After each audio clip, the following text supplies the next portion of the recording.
This is Pod With Me. Hey, Podheads. I would like to apologize for being gone for so long. I've been working on a big project that I will love to share with you in the upcoming episodes. But for now, I'm back on the pod, and it starts now. Are you ready to pod? Let's go. At what age did you guys think about sex? Because I don't even think I knew what sex was in the third grade, or I don't think kids know, but do they? I mean, apparently there's something going on because there's a bill in Florida now that critics call it the Don't Say Gay bill, and they say it can hurt the LGBTQ students and families. And the bill currently passed in the Florida House, and it's now in the hands of the state Senate. They say that if this bill passes, any discussion on identity, sex, or sexuality will not be permitted till after the third grade. The bill argues that this is about the parents' right to know what their kids are being taught. So, I mean, I don't know why there's a bill going around. I mean, are kids at the third grade having sex? Are they talking about sex? What's going on? For more on the topic, joining the pod today, I have LGBTQ activist Brandon Wolff. Yeah, thank you so much. My name is Brandon Wolff, he, him pronouns, and I am the press secretary at Equality Florida. Equality Florida is our state's largest LGBTQ civil rights organization, which means we do a lot of education. We have a huge Safe and Healthy Schools program that helps classrooms be more inclusive of LGBTQ young people. We do a lot of diversity, equity, and inclusion trainings with state and local agencies, with companies. And then, of course, a lot of our work is political. We work to pass pro-equality policies in Tallahassee and fight some really bad bills that are proposed in the legislature, including the Don't Say Gay bill that we're here to talk about today. Whoa, it seems like you're very busy. Yeah, very busy. So, Brandon, at the top of the show, I mentioned more or less what this bill was about, but I'm sure there's a lot more to it. Can you give us a little bit more of an explanation?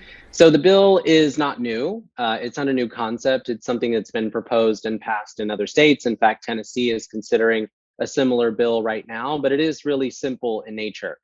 It would essentially censor conversations about LGBTQ people in schools across the state.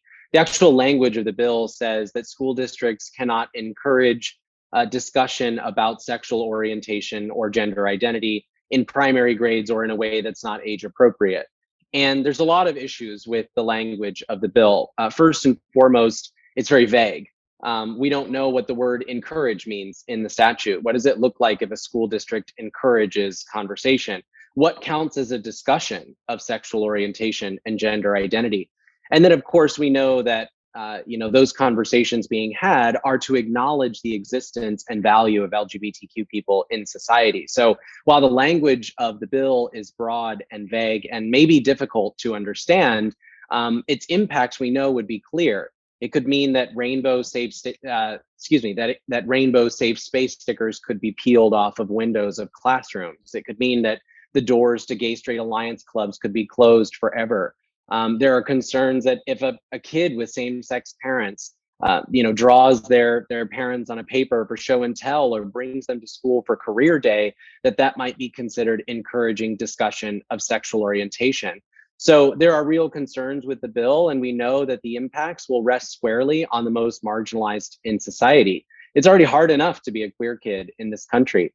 LGBTQ kids are 4 times as likely as their peers to attempt suicide by the time they graduate high school. And erasing our identities from the classroom is only going to make that worse.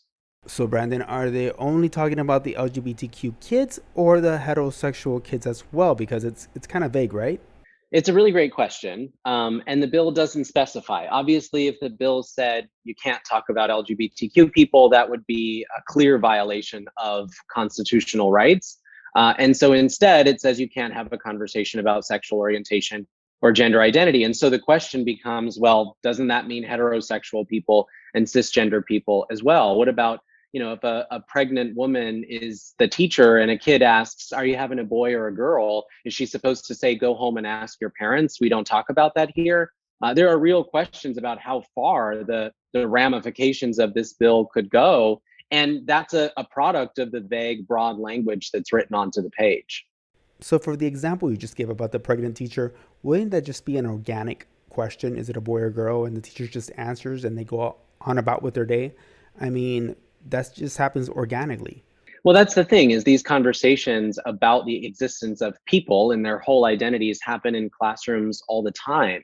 And it's important to note that while these conversations happen all the time and they're a normal part of a child's learning experience, that this bill would serve to chill those conversations. It would make somebody think twice before answering very common sense questions like you're asking, because they don't want to risk a lawsuit. It's important to name that the enforcement mechanism of this bill is allowing parents to sue the school and receive a $10,000 reward if it's ruled in their favor that a school district was encouraging this kind of discussion. So you can imagine that teachers and schools across the state of Florida, instead of risking it, instead of figuring out if there's legal liability there, would simply not have those conversations at all. So I'm going to play devil's advocate here. I'm sure that there's been lots of parents saying that that's their job. It's the job of the parents to teach the kids about the birds and the bees and not the teachers. And they wouldn't want the teachers getting involved in their kids' life regarding sex or telling them about sex. What do you have to say about that? I mean, do you think the parents have a right to question that? Well, let's be clear, there are very clear guidelines around curriculum in schools. There are already very clear things laid out that are agreed upon by the Department of Education, the state of Florida. What we're talking about is whether or not a teacher should be able to acknowledge the existence and value of LGBTQ people in the classroom. There is a dangerous line here that we toe when people begin to equate the existence of LGBTQ people with conversations about sex or sex education. Those two things are not the same thing. LGBTQ parents have a right to be acknowledged as parents, just as everyone else's parents do in the classroom. LGBTQ historical figures deserve to be seen in their full identities. We have to be able to say that Harvey Milk was who he was because of the impact that he had on LGBTQ people. And so the question in this bill is not, should we change sex ed curriculum? Those words are not even on the page of the bill, but rather, should classrooms be able to acknowledge the existence and value of LGBTQ people? And I think the answer is clearly yes. Yeah. So I guess this bill goes beyond sexuality. It goes also about being able to speak about who you are and what sex you identify with, right? Yeah, you're absolutely right. I think it's important to say out loud that LGBTQ people are not at higher risk of depression and anxiety and suicide simply because they are LGBTQ. They're at higher risk of those things because they face bullying, because they face discrimination, because they face family rejection and isolation because of who they are. And the answer to those crises is not to further stigmatize or isolate LGBTQ people, but rather to affirm young people and to tell them that they are beautiful and whole exactly as they are, that the fabric of society is rich and diverse, and that everyone has a unique place in it to be celebrated. When we do those things from a very early age, when we acknowledge that the world is full of different, beautiful people and they're all perfect exactly as they are, we set young people up to succeed. I know what it felt like to be a queer person of color in this country and not feel represented in That's what curriculum, in books, in movies. and that's what I was about to ask you. What was it like for you in school? It was really hard for me to be a queer young person in America. I graduated high school in 2006. And so when I was a sophomore in high school, 2004 was during the re-election campaign of George W. Bush. And if you remember, he essentially propelled himself back into the White House on the backs of trying to ban gay marriage across the country. And so as a sophomore in high school, I remember my home state of Oregon passing a constitutional ban on same-sex marriage, and these conversations about whether I was a valid human being worthy of affirmation and celebration trickling down into the school population. I remember people picketing outside of our school when the first kids came out of the closet, and it felt incredibly isolating. I don't think I've ever felt as alone in my life as I did then. And so, I think about how much different my life would have been if I had been able to see myself represented in the classroom, if I had felt like I wasn't the only person on earth going through what I was going through, if I had believed, if someone had told me that I was of value and I had something to offer the world, I can't imagine how different my life would have been. And that's, I think, what we want for all young people, is a space where they can be given everything they need to be the best version of themselves. For you, those years were really bad, or did you balance it out? Did you have any good times? Oh, yeah, of course. I had great times. I had great Mhm. friends. But I do think it's important to note that part of what was great about my experience in school was having a classroom where I could belong, having a teacher that allowed me to just be myself, having people that stuck up for me at school. The spaces that were safe for some of my other peers were not safe for me. Home was not a safe place to be after school. Church was not a safe place to be on the weekends. But there were classrooms at school that were safe, with teachers who saw Okay. me and affirmed me and valued me. And those were the best of times. But I do think there's been a lot of progress since back then, and many people are more open to it now, as long as there's a mutual respect, right? Yeah, we've made a lot of progress as a society, and you're right. I think, a vast majority of people see LGBTQ people as equal. A vast majority of people now believe that same-sex marriage should be legal in this country. That is a pretty recent development for us as a society, but it is a little terrifying that we are having these conversations still, like the "Don't Say Gay" bill and others. And it's 2022. Yeah, I would have thought that we had moved on from these conversations, that, Mhm. two dads being represented in a book alongside heterosexual couples wouldn't cause an uproar at a school board meeting and have the book banned. But we're still there, Do and there's you still think progress to be made. right before this happens right now, and that book was banned when? When was that? When did that happen? I mean, it's an ongoing conversation right now. There are a couple of school districts right now talking about banning books. The books were there. So we've come a long way, and people are a lot more accepting. But for the last couple of years, there's been this whole acceptance of transgender and gender identity in school and pronouns. Do you think because of this is the reason why we're going backwards? Well, I think politicians have found a way to weaponize fear of the unknown. Absolutely. I think our society is having conversations about transgender people that we've never had before. We're having Yeah. conversations about gender identity that we've not had publicly before. And that makes people uncomfortable because they don't understand it. And then politicians turn around and weaponize it. What I would push back on is, show me the place where a first grader is being taught complex gender theory. It's not happening. These books are being banned. These conversations that we're having are representing LGBTQ people living alongside everyone else. And the fact that that causes an uproar, that would cause books to be banned. I mean, we are talking about books again that have on one page two dads hanging out with their son. On the next page, it's mom and dad hanging out with their daughter. Yeah. And the presence of two dads on one page is enough for people to say it needs to come off the shelf. My question is, how long has it been on the shelf? Because I don't know, because I'm not in the school and that whole thing. But how long has it been on the shelf? It's a good question. I mean, it depends on the district, right? It depends on when the book is released. But um, these, I would say that we made a ton of progress in the 2010 to 2015 range. Obviously, 2015, we secured marriage equality via a Supreme Court ruling, which was huge. And that changed a lot for people, right? Yeah. Yeah. The process of winning marriage equality was not about like poking holes in policy somewhere, but it was about people standing up, holding hands, and saying, "Love is love. This is what Correct. love looks like. It deserves to be recognized like everyone else." But there was inevitable backlash coming to that. The people who never felt that was appropriate in our society, it's not as if they disappeared overnight. Do you think that those people Um, that have not left overnight now are finding any excuse to come back and give it another fight? Because in the recent years, it's been all about the pronouns and the transgender, but to teach young kids pronouns and for it's okay for a third grader to change sex, and all this is a lot to take in for a lot of people. Well, I would push back and say this, that opponents to equality have always targeted the most vulnerable parts of our community and have always tried to paint our community as something to be ashamed of. It was gay and lesbian folks in the beginning, that was the lightning rod. Mm-hmm.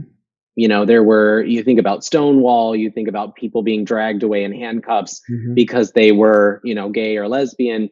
You think about conversations that were had during the HIV and AIDS epidemic about, well, this is a gay thing. And there were people arguing that maybe it was divine retribution. There have always been these arguments to try to paint LGBTQ people as shameful. They just move throughout the community to find the thing that people understand the least.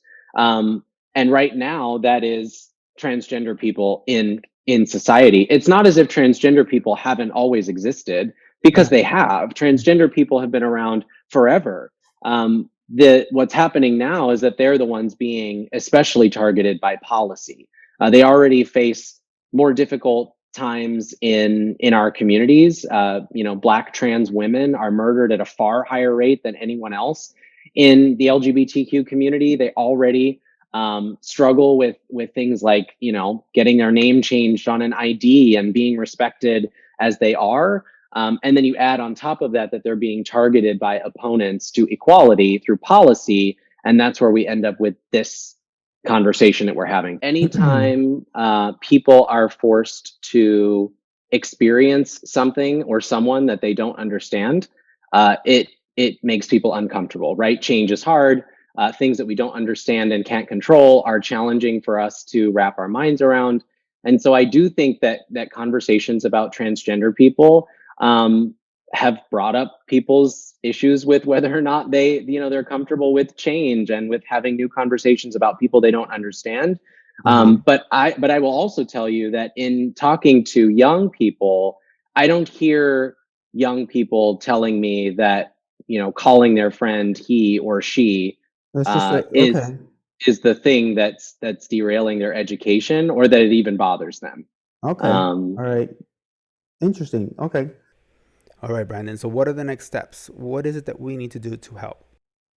Well, I would encourage everybody to check out Equality Florida. You can go to eqfl.org. I would encourage everyone to stay engaged on this issue. I want to underscore that all of us want young people to thrive. That's, at the end of the day, that's what we all want from kids' education. We all want everyone to be able to go to school, learn the skills they need, go out into the world and be successful adults. And in order to do that, schools have to be a safe and welcoming environment for everyone. That includes for LGBTQ people. And it's our job right now to defend those safe spaces, the kind of safe spaces that saved my life at one point. Those are worth defending right now. And so I would encourage everyone to check us out at Equality Florida, get involved, call legislators, tell them that this is not what they should be focused on in the first place. We have other issues here in the state of Florida that we'd like them to be focused on. I'd like to know what they're going to do about the cost of rent in my city that went up 29% last year. Where are you at, Brandon? I'm in Orlando. Okay, you're not far away. I'm in Miami. Yeah, not too far away. And just let them know that those safe spaces in schools are worth protecting, that LGBTQ young people, their parents, they deserve to be respected right alongside everybody else. And do you have a message for those parents that do not understand why it's important that this bill does not pass? Sure. You don't want it to be your child. That's one of the statistics that's out there. I told you that LGBTQ kids are 4 times more likely to attempt suicide by the time they graduate high school. It's also true that of homeless youth in the state of Florida, 40% identify as LGBTQ. Those kids are really hurting. They're struggling. And unfortunately, some of them lose their lives. We can save those lives. We can save those lives, whether they're your child or not. But in order to do that, we have to work together to make sure that schools reflect our values, that they reflect the kind of the way that we want to treat one another. And so I'm just asking everyone to care and to get involved, whether you're a parent, whether you're not. We all should be invested in the well-being and the safety of these kids. And that means we've got to go out and defend the spaces that should be safe for all of them. Well said, Brandon. Thank you so much for being on the pod. And one more thing. Don't fall off the pod. Hey Podheads, if you have not done so, you can download our very own app. It's available at all app stores. And there's no excuse for missing out on the pod because the pod is available wherever you can listen to a podcast.